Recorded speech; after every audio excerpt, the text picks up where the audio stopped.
Thank you for joining us on WSAV News 3 today at 11. We will start off this Monday morning with a live look from our Savannah cam out over General McIntosh Boulevard. Don't let the blue skies fool you. It is hot outside. Storm Team 3 meteorologist Alyssa Carsey's in the Weather Center because it is hot outside with a look at our forecast first. Good morning, Alyssa. Hey, good morning, Kim. You know you say that, but I still am always covered up in my sweatshirt, my blanket.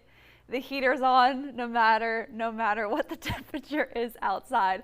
As of right now, though, we are tracking that cold front farther inland, and that's what's going to bring us that slightly higher chance of rain as we head to the next couple of days. And if you're hoping for a cool down behind the front, unfortunately, it's really not much of one, dropping 1 or 2 degrees comparing it to today after the cold front passes through by Thursday.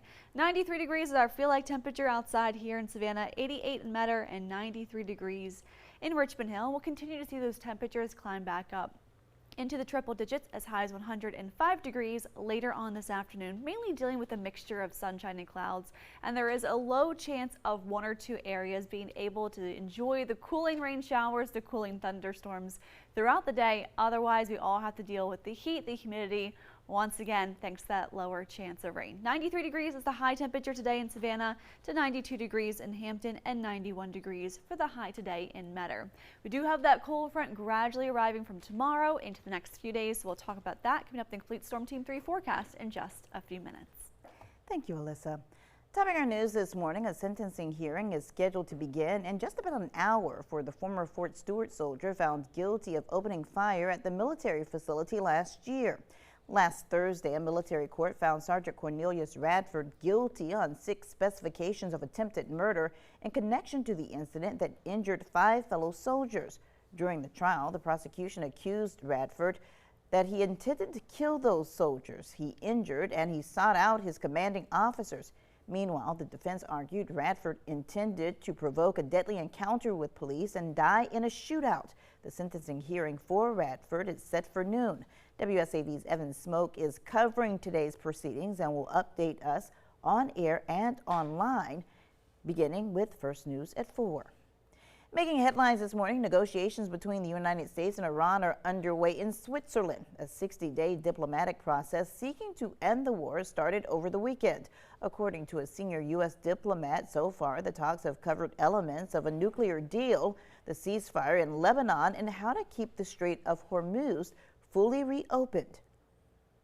Yesterday was a very, very good day. Vice President J.D. Vance provided updates Monday morning following negotiations with Iran in Switzerland. We did exactly what we wanted to do, which is accomplish 4 things for the American people. That includes building ways to keep the Strait of Hormuz open and allowing international nuclear inspectors into Iran. I expect that will happen at the minimum this week, but we think even some of those conversations with the inspectors and with the IAEA could happen as soon as today. Vice President Vance called that the first step towards permanently ending Iran's nuclear weapons program. Pakistan and Qatar served as mediators for the talks, which lasted well into the overnight hours.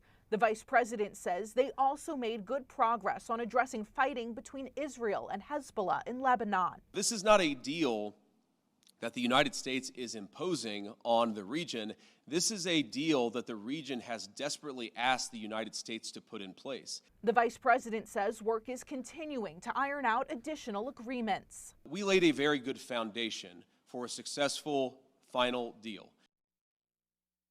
Mediators say lower-level technical talks will continue in Switzerland throughout the week. We're told their goal will be to produce breakthroughs needed for high-level officials to return and sign agreements. Of course, we'll keep you updated on any new development throughout the day, both on air and online. In our community report this morning, an annual tradition that has gone on for more than a quarter of a century continued in Liberty County over the weekend. More than 100 people took part in the 9.5-mile walk to historic Dorchester Academy on Saturday.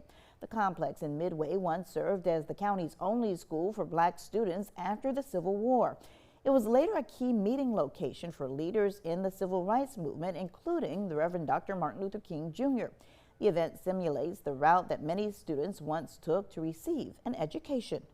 We are a historic civil rights museum, the 3rd in the state of Georgia. Dr. King came here to plan the Birmingham March. They came here because of Andrew Young. He was a young minister in the area, and he knew about this little sleepy town of Midway. So he brought Dr. King and all of his associates here so they could have a quiet time to plan the Birmingham March and also to play baseball out here on this field. A lot of history in that building. The money raised during Saturday's event is used for the upkeep of the historic building. Among the donations, a check for $4,000 presented by members of Leadership Southeast Georgia's class of 2026.